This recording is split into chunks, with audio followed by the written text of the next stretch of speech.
सारे कंफ्यूजन्स के बारे में। मेरा नाम है हर्षिता और आज का हमारा टॉपिक है आर्टिकल्स।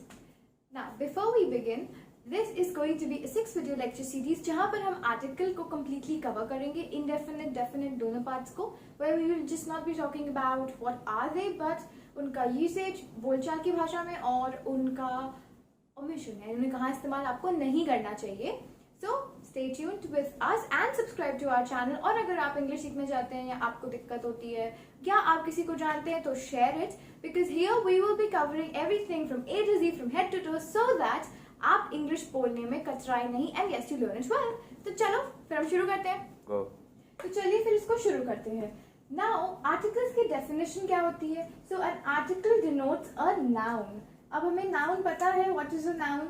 नाउन यानी संज्ञा, जो हमने अपनी छोटे क्लासेस में सबने पढ़ा हुआ है। किसी भी वस्तु, व्यक्ति वगैरह स्थान को हम संज्ञा बोलते हैं, है ना? ये डेफिनेशन लिखने के लिए नहीं है, but we all know what a noun is. But still अगर आपको कंफ्यूजन होता है कि नाउन क्या, कैसे आइडेंटिफाई करें, तो हमेशा एक आर्टिकल एक नाउन के जस्ट बिफोर यूज होता है। जैसे यहाँ पर एक एग्जाम्पल है अ बुक, यहाँ पे ये हमारा नाउन है और ये हमारा आर्टिकल है, and you can just see कि ये इसके जस्ट पहले लिखा हुआ है। तो अगर कहीं पे भी, यार लिखा भी नहीं जा रहा ये आर्टिकल है, don't go in my handwriting, मैं ऐसे लिख रही हूँ, मुझे दिक्कत हो रही है, sorry. And yes, this is an article, this is a noun. So जाहिर सी बात है जिसके आगे आर्टिकल लगा उसके बाद वाला नाउन होगा। अब आर्टिकल्स दो तरह के होते हैं, definite article and indefinite article. Definite article आप वहां यूज करते हो जहां पर आप किसी स्पेसिफिक नाउन के बारे में बात कर रहे हैं, निश्चित चीज के बारे में बात कर रहे हैं। इसके अंदर द आता है, जिसे हम आज के वीडियो में डिस्कस नहीं करेंगे, इसे हम अपने आने वाले वीडियोस में डिस्कस करेंगे। अब इनडेफिनेट आर्टिकल पे बात कर लेते हैं। So indefinite article non specific nouns के लिए आता है, जिसमें कि अ और एन होता है। So in this video we will be discussing about this. Okay, तो चलो इसके बारे में बात कर लेते हैं। Okay, so now let's talk about indefinite article, जो कि इस वीडियो में हमारा टॉपिक है। अ और एन इनडेफिनेट आर्टिकल में आता है। What do you understand by indefinite article? Well, for example, let's me give you an example. यहाँ पे हम नॉन स्पेसिफिक नाउन्स की बात करते हैं। नॉन स्पेसिफिक नाउन का मतलब ये हुआ कि कोई नाउन जो कि एक निश्चित नाउन नहीं है, मतलब आप कोई एक डेफिनेट चीज को नहीं कह रहे हैं। एग्जाम्पल, जैसे मैं कॉलेज गई, फॉर एग्जाम्पल, मैं पेन लेके नहीं गई हूँ अपना, एंड मैंने अपनी दोस्त से कहा please give me a pen to write. तो मेरी दोस्त जितने भी पेन लाई थी 6-7, उसमें से उसने कोई एक उठाया और मुझे दे दिया और मैंने लिख लिया, मेरी प्रॉब्लम सॉल्व हो गई। अब यहाँ पर अगर मैं उससे ये कह देती कि मुझे जेल पेन चाहिए, मुझे ट्राईमैक्स चाहिए, या कोई भी अलग ब्रांड जो भी यूज करता है, फॉर एग्जाम्पल मैंने स्पेसिफाई कर दिया, तब अगर वो उसके पास नहीं होता तो कह देती ना मैं नहीं दे पाऊंगी, आई एम सॉरी। यहाँ पर ये जब केस आ जाता तो मतलब था मुझे सिर्फ वही चाहिए, लेकिन मैंने उससे सिर्फ एक पेन मांगा, तो वो कोई भी पेन हो सकता है, मुझे सिर्फ लिखने से मतलब है। सो यहाँ पे ये जो सिर्फ एक पेन है, ये आपका इनडेफिनेट में आता है। इनडेफिनेट आर्टिकल यहाँ पर लगता है, यहाँ पर ये कोई निश्चित चीज नहीं है। ओके, सो ये डिफरेंस है अनिश्चित और निश्चित में, डेफिनेट और इनडेफिनेट आर्टिकल में, द और अ और एन में। अब बात करते हैं अ और एन के बारे में। उस पर हम बात करें उससे पहले जरा सा एक और टॉपिक हम डिस्कस कर लेते हैं, वावल्स और कॉन्सोनेंट्स के बारे में। सो वी नो कि वावल्स और कॉन्सोनेंट्स क्या होते हैं। वेल, इंग्लिश अल्फाबेट में होते हैं 26 लेटर्स, उसमें से ये 5 हमारे जो ए, ई, आई, ओ और यू होते हैं, ये हमारे वावल्स में आते हैं। Now there is a tip for everybody जो आप लोगों को याद रखनी है। इट इज नॉट वावल, ऐसा कुछ नहीं है, ऐसे नहीं बोला जाता है। The correct pronunciation to this will be vowels. अगर प्लूरल में है तो वावल्स, वरना vowel. Okay, this is going to be this, look at me, vowel vowel vowel, ठीक है?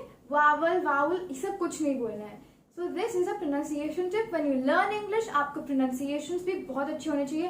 एक गलत pronunciation and the impression is completely damped. Okay, so इसलिए pronunciation are very very very important, you have to keep that in mind. Now ये हमारे vowels होते हैं, और इसके अलावा जितने भी हमारे 21 लेटर्स आते हैं वो हमारे कॉन्सोनेंट्स में आते हैं। अब ऐसा क्यों होता है? क्योंकि ये हमारे इंडिपेंडेंट हैं, आत्मनिर्भर हैं। जब आप इनकी आवाज निकालेंगे, इनका साउंड लेंगे, आप इन्हें बोल के देखिए, केवल इनकी अपनी आवाज होती है। Whereas कॉन्सोनेंट्स में उनकी अपनी आवाज तो होती है, लेकिन साथ में उसमें इन वाउल्स की आवाज भी शामिल होती है। जैसे मैं आपको अगर एक एग्जांपल से समझाऊं, एल एल एल, तो पहले ए की आवाज आ रही है, फिर एल की आ रही है ना, एल, यू हियर इट, ये, this is the sound of a vowel and hence ये कॉन्सोनेंट्स में आते हैं। So I have few examples here written for you. हम अपना नॉर्मल तरीका लगाएंगे। We all have read this in our schools कि अगर कोई वर्ड है, now all of these are nouns, है ना, ये सब nouns है। But do not confuse you, मैं word बोलूंगी। वर्ड में अगर पहला आपका लेटर जो है वो एक कॉन्सोनेंट है तो अ लगेगा, और अगर वही एक वाव लग जाता है तो एन लग जाता है। यही हमारा कॉन्सेप्ट है, हमने हमेशा यही पढ़ा है। तो हम एक बार इसके थ्रू सॉल्व कर लेते हैं। यहाँ पर क्या होगा, ये बी है, बी हमारा कॉन्सोनेंट होता है, अ लग गया। नाउ अनदर टिप, ये जो लेटर है, ये जो लेटर है इसको ज्यादातर लोग गलत प्रोनाउंस करते हैं। जी हाँ, ये नॉन नेटिव्स ही नहीं, नेटिव स्पीकर्स भी गलत करते हैं। You will hear people calling it, pronouncing it like haitch. Haitch बहुत ही कॉमन है, पीपल से हेच, हेच। इंडिया में if Hindi is your first language या फ्रॉम द हिंदी रीजन्स, तो वहां से आप बोलोगे एच। तो ये सारे प्रोनाउंसिएशन इसके absolutely incorrect. The correct pronunciation to this alphabet letter is H, H, H, H. Okay, so इसको एच बोलते हैं। अब यहाँ पर हमारा कॉन्सोनेंट एच है, so what we will use, हमारा फॉर्मूला क्या बोलता है कि हमको यूज करना है एक इंडेफिनिट आर्टिकल में। यहाँ पे ए है तो ये हमारा वाउल हो गया, एन लग गया, आई है, एन लग गया, यू है, एन लग गया। यहाँ आ जाते हैं, यहाँ पर एन, एन, एन, क्यों, यू है, ई है, ओ है, ये सारे हमारे, अभी मैंने बोला कि ये वाउल्स में आते हैं। जब ये वाउल्स में आते हैं तो एन लगेगा, और ये हमारा अगेन एच है जो कॉन्सोनेंट में आता है, तो यहाँ पर फिर से हमारा जो है वो अ लग जाएगा। Is it right? चलो देखते हैं क्या ये सही है। बुक सही है, हाउस सही है, ये भी सही है, ये भी सही है, ये भी सही है। ये हमारे गलत हैं, ये सारे के सारे जो हमारे उन्हें लिखे हैं ये सारे गलत हैं। पर ये गलत क्यों है? क्योंकि आपने डेफिनेशन गलत पढ़ी है। स्कूल्स में जो डेफिनेशन पढ़ाई जाती है, कहीं भी आप पढ़ेंगे तो उसमें गलत होता है।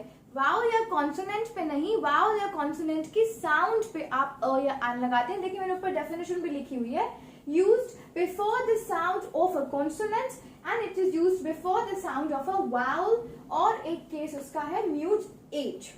ओके, ये इसका रियल डेफिनेशन है। If you want, I am waiting for 1 second, you can pause the video. आप चाहें तो ये डेफिनेशन लिख सकते हैं फिर सब, ये सिर्फ आपके समझने के लिए। ओके,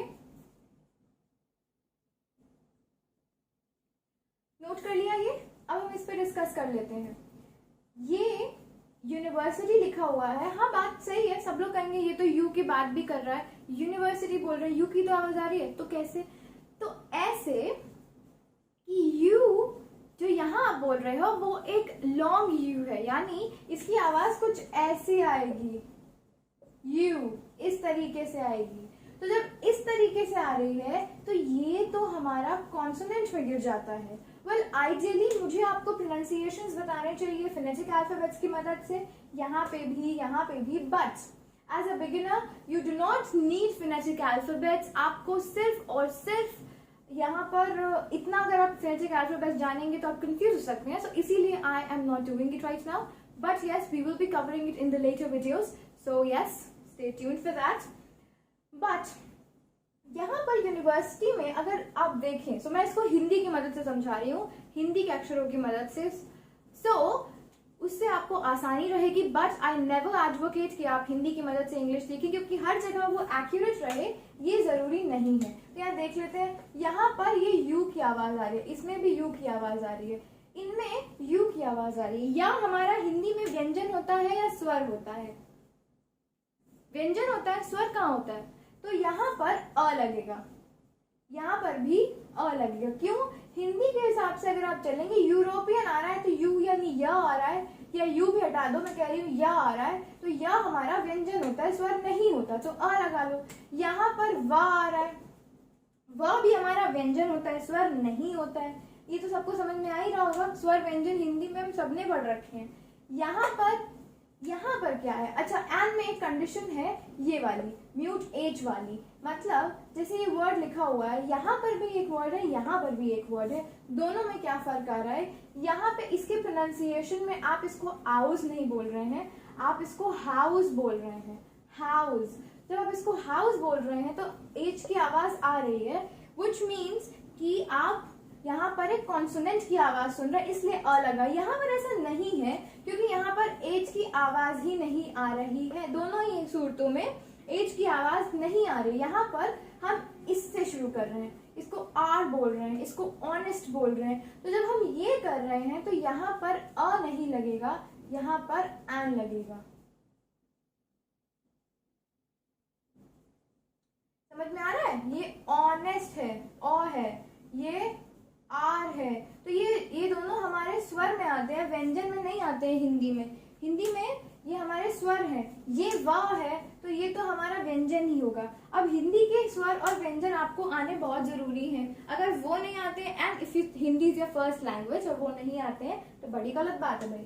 तो ये अंतर होता है, ये हमारा डिफरेंस होता है अ और एन के बीच में। उसमें वावल या कॉन्सोनेंट की आवाज पे आप लिखते हैं अ या एन, उसमें क्या लगा है पहले उससे कोई मतलब नहीं। जैसे यहाँ पर भी अम्ब्रेला लिखा है मैंने, और यहाँ पर मैंने लिख रखा है यूनिवर्सिटी, यहाँ पे अ की आवाज आ रही है, देखो अम्ब्रेला अम्ब्रेला अम्ब्रेला, तो यहाँ पर अ की आवाज है, अ स्वर है, यहाँ व्यंजन है, इसलिए यहाँ पर अ और एन है। तो जरूरी नहीं है कि अगर सामने वो वाउल हो, सॉरी, तो वहां पर एन ही लगे, वहां पर अ भी लग सकता है, लाइक इन दिस एग्जाम्पल। और जरूरी नहीं है कि अगर पहला लेटर, कितनी बार मैं गलत अल्फाबेट बोल रही हूँ, अल्फाबेट नहीं है लेटर है, जरूरी नहीं है कि अगर आपका आई एम अगेन सॉरी, मेरी जबान हो है, अगर पहला लेटर आपका कॉन्सोनेंट है तो वहां पर अ ही लगे। It all depends on the sound, it all depends on the sound. इसमें अल्फाबेट लेटर का कोई रोल नहीं है, ठीक है। आप अल्फाबेट मत बोलने लगेगा, लेटर बोलिएगा, ठीक है, दिस लेटर। तो यहाँ पर इससे कोई मतलब नहीं। सो अगर आपने पुरानी डेफिनेशन पढ़ी है तो अभी उसे भूल जाइए, right this down right now, इसको याद रखिए, इसको समझिए, ओके।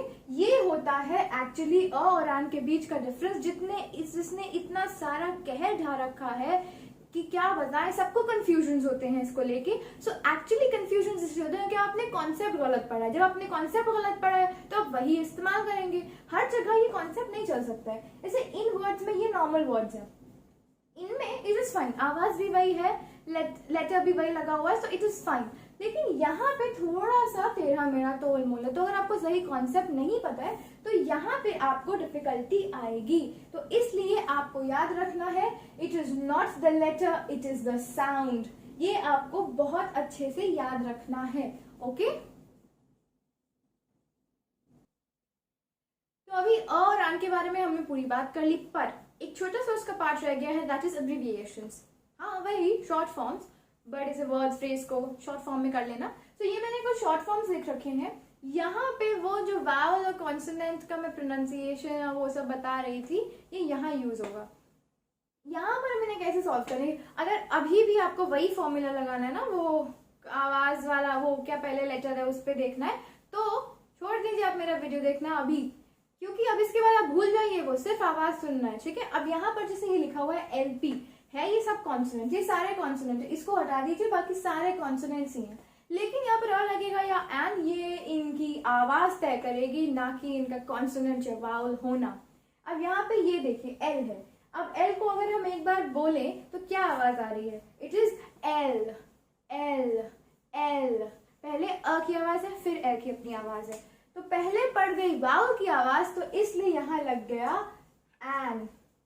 सिमिलरली ये लिखा हुआ है एम आ रहा है, एम एम एम, तो यहाँ पर पहले अ की आवाज आ रही है, उसके बाद एम की अपनी आवाज आ रही है, इसलिए यहाँ पर भी एन लग गया। अब एन आ रहा है आता है तो एन, एन, इसको एक बार खुद देखिए आप, क्या आ रहा है, एन, एन। तो क्या हो गया, ये कॉन्सोनेंट की आवाज आई कि वावल की? पहले अ की आ रही है ना, एन, एन। मैं इतना स्ट्रेस दे रही हूँ सो दैट आपको समझ में आए, ताकि आप आवाज को पहचान सकें। यहाँ पे आप खुद सुनिए क्या हो रहा है, एन, पहले अ की आवाज है, उसके बाद एन की आवाज है, यही हो रहा है ना इसमें। तो यहाँ पे आप क्या यूज करेंगे, यहाँ पे बिना धड़क आपको लगाना है एन। अब इस वर्ड को, लेटर को, हम सॉरी देखिएगा बहुत ध्यान से, इस लेटर में यहाँ पर सी है। अब एक बार आप सी को बोल के देखिए, इसको बोल के देखिए आप खुद से, ट्राई इट, ट्राई किया, सी आ रहा है, सी। तो पहले इसमें आवाज आ रही है किसकी, सी की अपनी आवाज है, उसके बाद ई की है।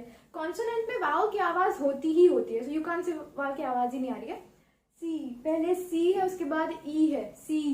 Now you have to remember a point कि अगर किसी लेटर में, कॉन्सोनेंट में, एक्चुअली लेटर तो सभी हो गए, कॉन्सोनेंट में पहले वाव की आवाज आती है, बिकॉज कॉन्सोनेंट्स में वाव की आवाज तो होती ही है, तभी वो कॉन्सोनेंट्स होते हैं। तो अगर उसमें पहले आपको वाव की आवाज आ रही है, जैसे इनमें पहले आ रही है, तो एन लगेगा। लेकिन अगर आपको पहले कॉन्सोनेंट की खुद की ही आवाज आ रही है और बाद में उसमें लगा हुआ है वाउल, तब वहां पर अ लग जाएगा।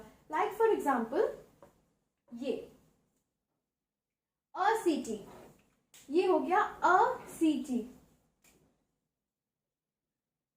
ओहो, मार्कर भी नहीं चल रहा, चलो कोई बात नहीं, ऐसे ही कर लेते हैं।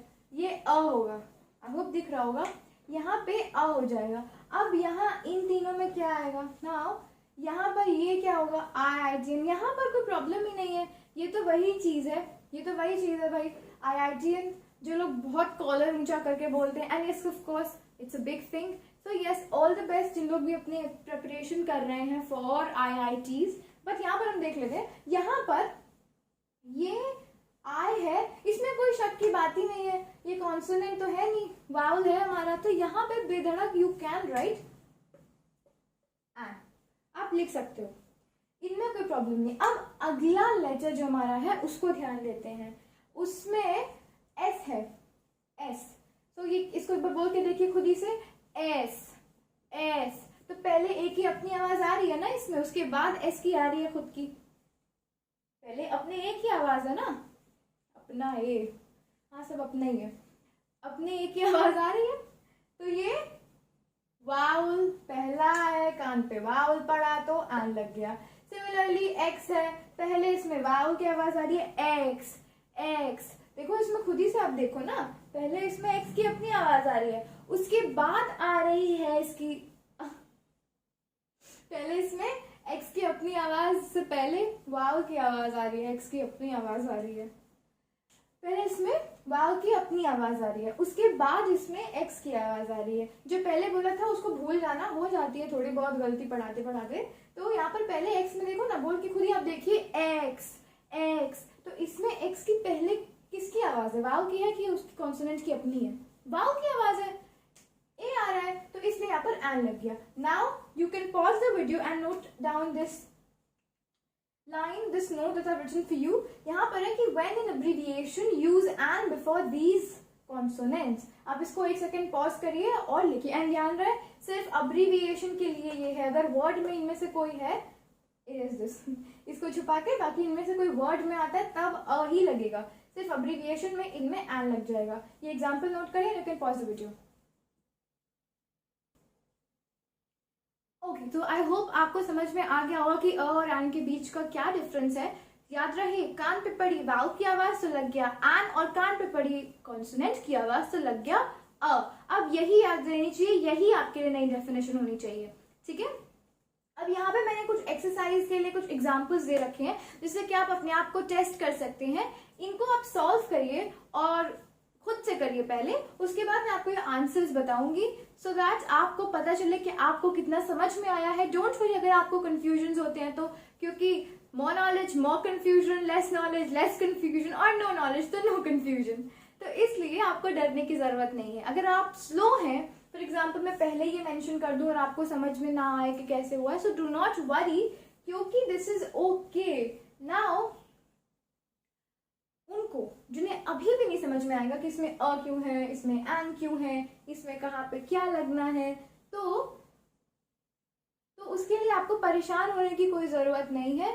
हाँ, बाय द वे थोड़ा सा चीटिंग मैं कर देती हूँ, मैंने यहाँ हाथ रखा था, तो जो लोग चीटिंग करने वाले हैं प्लीज डोंट फील कि यहाँ पे वो आंसर आने वाला है, ठीक है। तो ये मैंने बस जनरली हाथ रख दिया था। चीटर्स को तो बस हमेशा एक मौका चाहिए। Okay, so you can try it, you can pause the video, do not worry. अगर आपको भी नहीं समझ में आ रहा है फिर से जाके देख लीजिए, you can pause the video, I am waiting, उसके बाद मैं आपको आंसर बता दूंगी। तो कर लिया, अब इसको एक बार आंसर्स हम लोग कर लेते हैं। मैं बहुत जल्दी आंसर्स करने वाली हूँ, ठीक है। यहाँ पर ओ है अनियन, यहाँ पर ओ है अनियन एन, ठीक है। ये कितने लोगों ने ऐसे सॉल्व किया था? सही है, क्योंकि यहाँ पर कुछ कॉम्प्लेक्सिटी नहीं है इसमें। यहाँ पर आवाज अ की आ रही है जो कि स्वर है, तो इसलिए an. A mango, an actor, an actress, an honour, an honourable, an airplane, a BMW, an Xbox, Xbox, a headache, an exam, a unicorn, a uniform, a unique. ये है आपके correct answers. So yes, this was all about indefinite article का वो इतना बड़ा confusion कि अ लगेगा या एन। इसमें से आपके कितने सही हुए हैं मुझे कमेंट करके आपको जरूर बताना है, okay. And you have any doubts, you have any problem, आपको कुछ शिकायत करनी है, प्लीज कमेंट्स में मुझे बता दीजिए। Do not forget to subscribe my channel, बिना सब्सक्राइब के आप मत जाइएगा if you find this helpful. Okay, this was all about this video. Bye bye, tata, take care and keep learning.